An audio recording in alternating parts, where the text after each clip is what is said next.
It's all about non-vegetarian food. It's better than anything I've ever tried in my life. The moment it hits your tongue keeps on asking for more. Nice. 10 out of 10 for this. So guys, we are in Bangalore today and we are going to try something big. Let's see. We've been trying to locate it for like 1 hour and finally after looking for it for 1 hour, we have finally reached here. It's called RANGANNA Military Hotel. If you see, the name is there. And it's on the first floor. And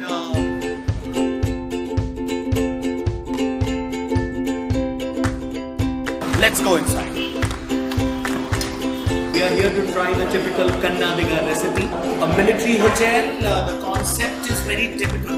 Now it's no longer existing. Now they call it the military hotel. But then, in the earlier British era, people used to own restaurants and people used to have their eating joints, all those things. What used to happen was that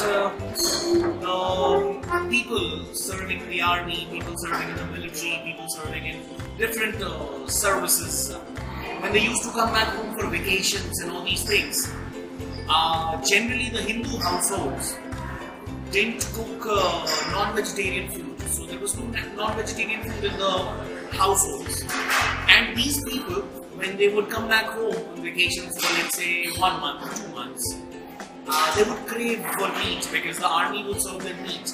And when these Hindu people would want to go out to eat, most of the restaurants were owned by Muslims or the dishes were cooked by Muslims. So mainly the cooks were also Muslims. So they would always have a fear of, them serving beef or something because in Hindu mythology, Hindu religion, you can't have beef. So hence the concept of a Hindu military hotel started way back in the British era. So if it is a Hindu military hotel, this name earlier in the British era, you would know that you can go there and this would guarantee you many things. The cook would be Hindu, the sacrifice of the animal would be done in a Hindu way, not in a Muslim way, and the food will be beef free, so there will be no chance of you eating beef or getting served with beef because of something. So this was the concept of a military hotel.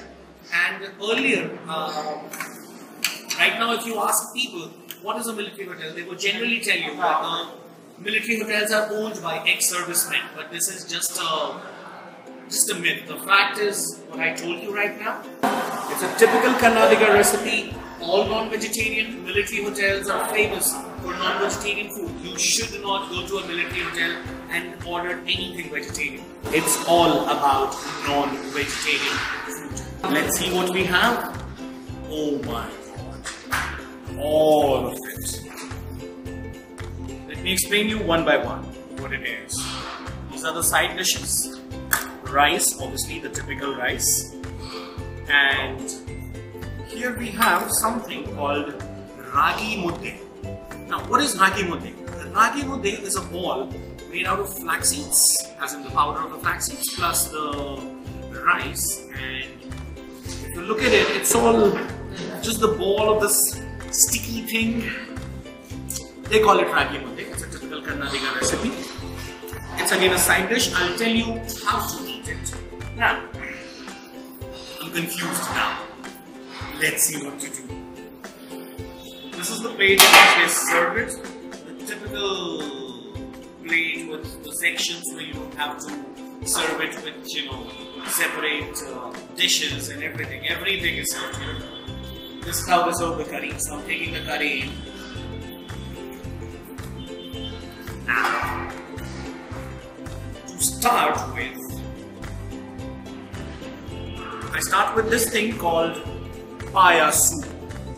So if you look at it, it's basically nothing but full mutton leg, which people generally don't eat, which people generally discard. But this is the best if you have it this way. This is the paya soup.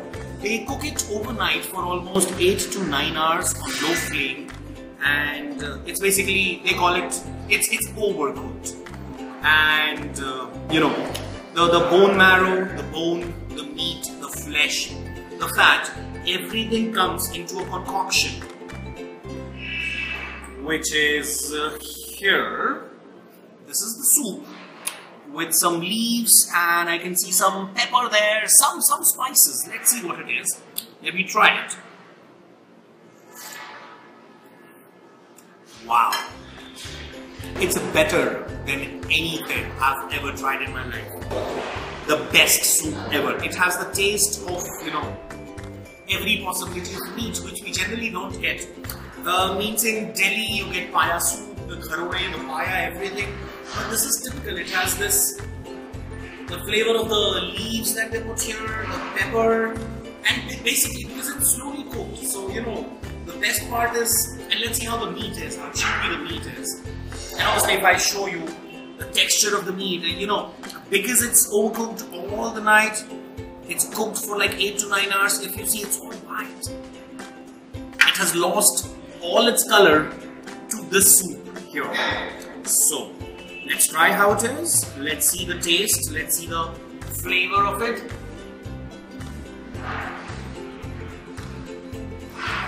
Wow. It again has all the taste of that thing, the soup flavor that I told you. Very less spices, very tasty. It hides the taste of the meat, and the meat hides the taste of the spices. So it's like, you know, beautiful combination of spices plus the meat. So you don't overtaste the meat and you don't overtaste the spices. So it's amazing, amazing. 10 out of 10 for this. So let's try this, the ragi mudde. The idea to eat ragi mudde is very simple. Because it's very sticky, if you see the gooey, the sticky thing, you never chew it. You make a small ball out of it. You dip it in this curry. Can you see that? And now the toughest part. You put it in your mouth and you swallow it. You never move your teeth, or you never put this under your teeth. You never chew it. So, let's see, it's gonna be tough. I finally did it. But then if you see the local people eating this, it's like, for them, it's such an automatic process. For them, it's such a normal process. I'll take time, I'll take some time. Nice. And the taste is amazing, and it's super healthy. It's very good for your health. So I'm going to keep it as a side dish while I try the BOTI GOJU. So if you see, the BOTI, I'm confused. This is the KEEMA GOJU. It's not the BOTI GOJU. And obviously you know what KEEMA is. KEEMA is the minced meat, the minced mutton. And GOJU is like a fried thing plus a bit watery. Hindi mein jisko hum latpat kehte hain, that's the GOJU. That's the typical word for you know, the kannadiga thing. GOJU is very common in the non-veg dishes. The thing is that it's not just meat. They prepare it with a local bean called the hyacinth beans. And you know, hyacinth beans give it a very typical taste of its own kind. So let's see the taste. And it's obviously, mind you, it's not chicken keema, it's the mutton keema. So here we go. Wow. The moment you put it in your mouth, you actually, the moment it hits your tongue keeps on asking for more, more. So I'm going for more. Wow. I just can't explain it. Whenever you are in Bangalore, come to RANGANNA Military Hotel, try this, and you will never regret it. We have this thing called the KEEMA ball curry. Now, obviously it's very clear. KEEMA, which is minced meat,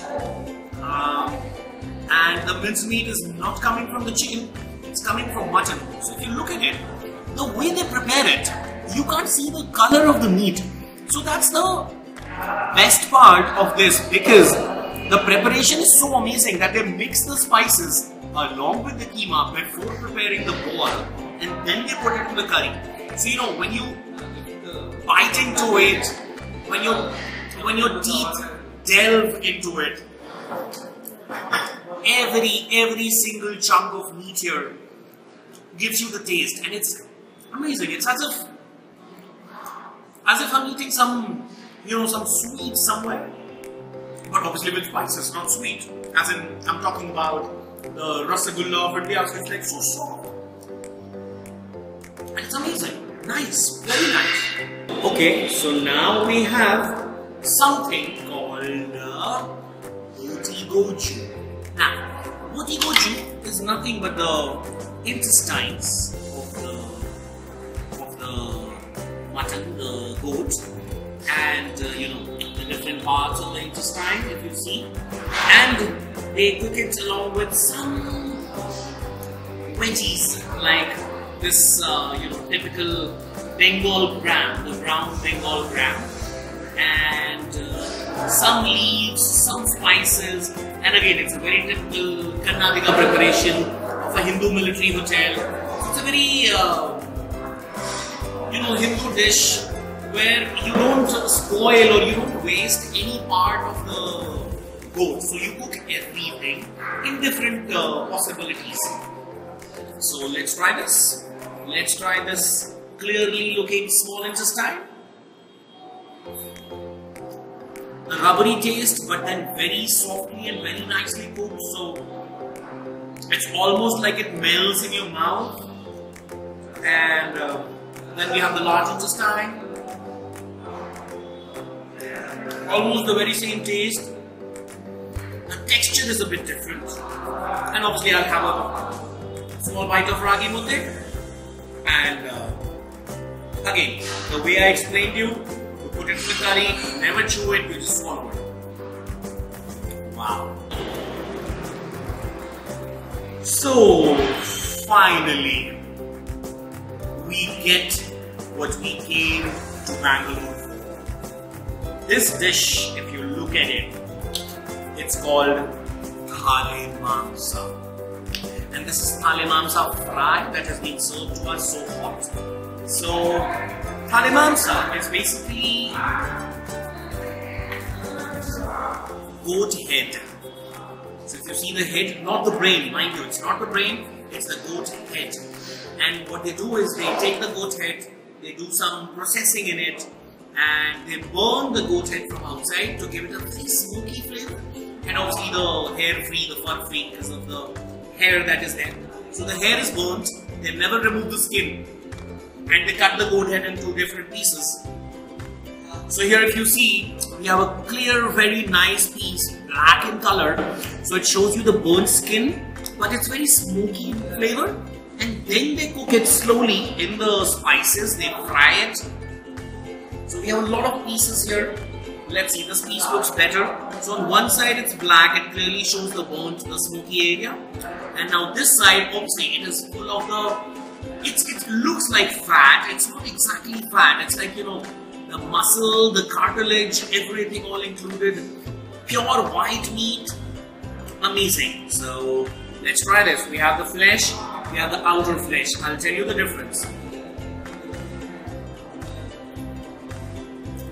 Wow. It gives you a very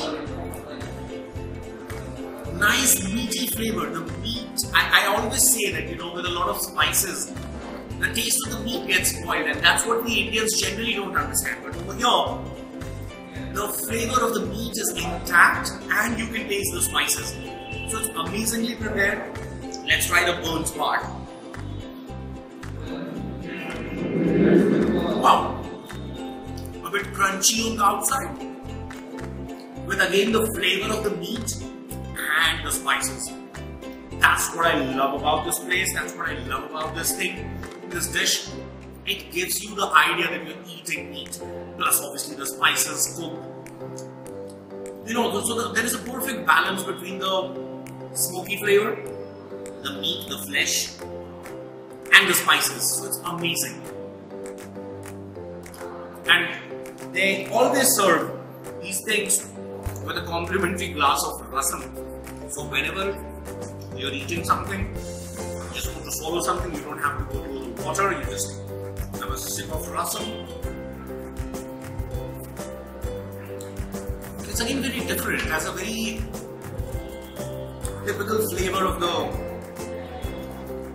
soupy flavor again. It's not like the typical rasam of Tamil Nadu or Kerala or anything. This is a typical kannadiga rasam. So guys, this was everything about the kannadiga recipe, and as of now, I'm logging out. Please don't forget to share, like and subscribe. Thank you.